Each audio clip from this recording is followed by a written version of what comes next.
दोस्तों, अंतरिक्ष ने प्रारंभ से ही मानव को अपनी ओर आकर्षित किया है। पहले मनुष्य अपनी कल्पना और कहानियों के माध्यम से अंतरिक्ष की सैर किया करता था और आज अपनी उसी कल्पना को साकार करने के लिए वो अंतरिक्ष में कहीं दूर तक जा चुका है।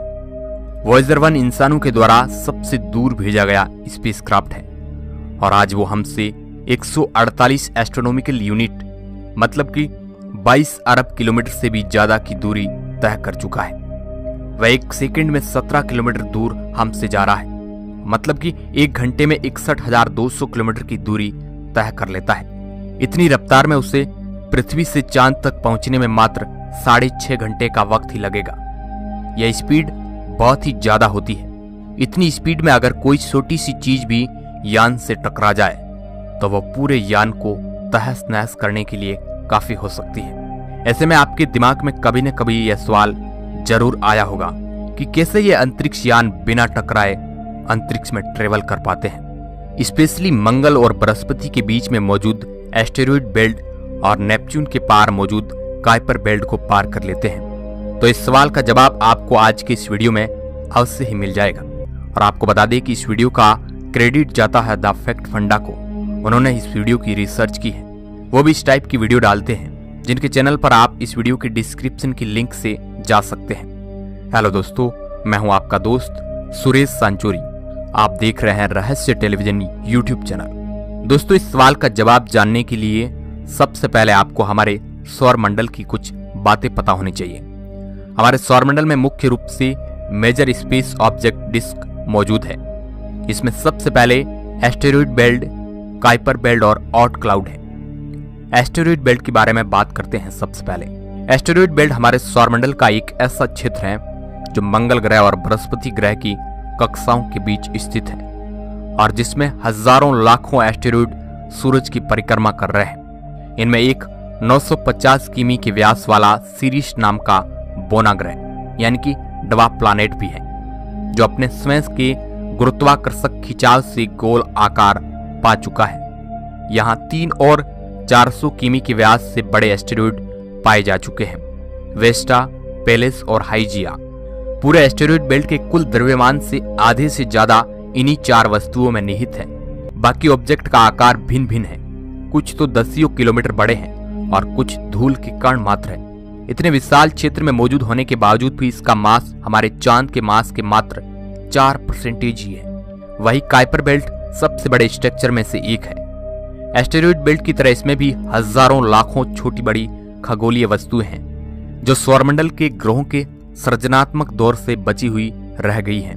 काइपर बेल्ट का क्षेत्र एस्टेरॉयड बेल्ट के क्षेत्र से 20 गुना चौड़ा और 200 गुना ज्यादा फैला हुआ है। जहां एस्टेरॉयड बेल्ट की वस्तुएं पत्थर और धातु की बनी हुई है, वहां काइपर बेल्ट की वस्तुएं सर्दी की सख्ती से जमे हुए पानी, मीथेन और अमोनिया की मिलीजुली बर्फों की बनी हुई है।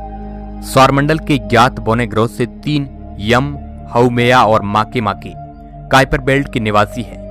वैज्ञानिकों का यह भी मानना है कि सौरमंडल के कुछ प्राकृतिक उपग्रह भी इसी घेरे में जन्मे और घूमते फिरते अपने ग्रहों के निकट पहुंचकर उनके गुरुत्वाकर्षण में फंसकर इनकी परिक्रमा करने लग गए हैं, जैसे कि वरुण यानी कि नेपच्यून का उपग्रह ट्राइटन और शनि ग्रह का उपग्रह फीबी। दोस्तों, इन सबसे आखिर में मौजूद है ऑट क्लाउड, जो कि सौरमंडल के सबसे बाहरी क्षेत्र में मौजूद है। अंदाजा है कि ये 2000 एस्ट्रोनॉमिकल यूनिट से लेकर 2 लाख एस्ट्रोनॉमिकल यूनिट तक फैला हुआ है। वर्तमान समय में हमारे वैज्ञानिक इसके बारे में ज्यादा कुछ नहीं जानते हैं, क्योंकि न सिर्फ ये हमसे दूर है बल्कि ये एक बहुत ही विशाल क्षेत्र में फैला हुआ है, जिस वजह से इनके 2 ऑब्जेक्ट के बीच की दूरी कई हजार किलोमीटर तक की हो सकती है। हमारे वॉयेजर 1 को भी वहां तक पहुंचने में अगले करीब 300 साल तक का समय लग जाएगा और इसके बारे में जानने के लिए उसको 30,000 साल का समय लग सकता है। दोस्तों, उम्मीद है कि आप एस्टेरॉयड बेल्ट, काइपर बेल्ट और ऑट क्लाउड तक अच्छे से समझ गए होंगे। अब हम वापस अपने सवाल की तरफ लौटते हैं कि कोई भी यान जब अंतरिक्ष में ट्रेवल करता है तो वह उल्कापिंड और क्षुद्र ग्रह से क्यों नहीं टकराता है। दोस्तों, ऊपर हमने जाना कि हमारे सौरमंडल में ढेर सारे उल्कापिंड और क्षुद्र ग्रह मौजूद है। स्पेशली जब यान को मंगल ग्रह की कक्षा से बाहर भेजा जाता है, तब मंगल और बृहस्पति के बीच मौजूद एस्टेरॉयड बेल्ट से टकराने के चांसेस बढ़ जाता है। लेकिन फिर भी अभी तक कोई भी यान के साथ ऐसी घटना क्यों नहीं घटी, जबकि हमारा वॉयेजर 1 तो नेपच्यून और प्लूटो के बीच मौजूद काइपर बेल्ट को भी पार कर चुका है और वर्तमान समय में न्यू होराइजन्स प्लूटो और काइपर बेल्ट का अध्ययन कर रहा है। काइपर बेल्ट में एस्टेरॉयड बेल्ट की तुलना से भी ज्यादा क्षुद्र ग्रह मौजूद है, फिर भी इन यानों की टक्कर किसी एस्टेरॉयड या क्षुद्र ग्रह से क्यों नहीं होती है। दोस्तों, अगर आपके मन में भी अंतरिक्ष यान के टकराने का सवाल जन्मा है तो अवश्य आपका यह सवाल एस्टेरॉयड बेल्ट और काइपर बेल्ट के फोटोज और वीडियोज पर आधारित होगा, जिसमें हमें एक के पीछे एक मौजूद एस्टेरॉयड को दिखाया जाता है, जिसमें एस्टेरॉयड बहुत ही पास होते हैं, जो कि सत्य नहीं है। मेरे कहने का तात्पर्य यह है कि एस्टेरॉयड बेल्ट और काइपर बेल्ट में एस्टेरॉयड मौजूद हैं, लेकिन इतने भी पास मौजूद नहीं है कि जिसमें से हमारा यान गुजर ना पाए। यह एस्टेरॉयड एक दूसरे से सैकड़ों से हजारों किलोमीटर दूर मौजूद होते हैं, जिनके बीच से स्पेसक्राफ्ट आसानी से गुजर जाते हैं। वैज्ञानिक पहले से ही ग्राउंड बेस्ड टेलीस्कोप से उन एस्टेरॉयड का पता लगा लेते हैं, जिससे हमारे यान की टकराने की संभावना होती है। और हाँ, ऐसा भी नहीं है कि सभी जगह पर एस्टेरॉयड सैकड़ों से हजारों किलोमीटर की दूरी पर हो।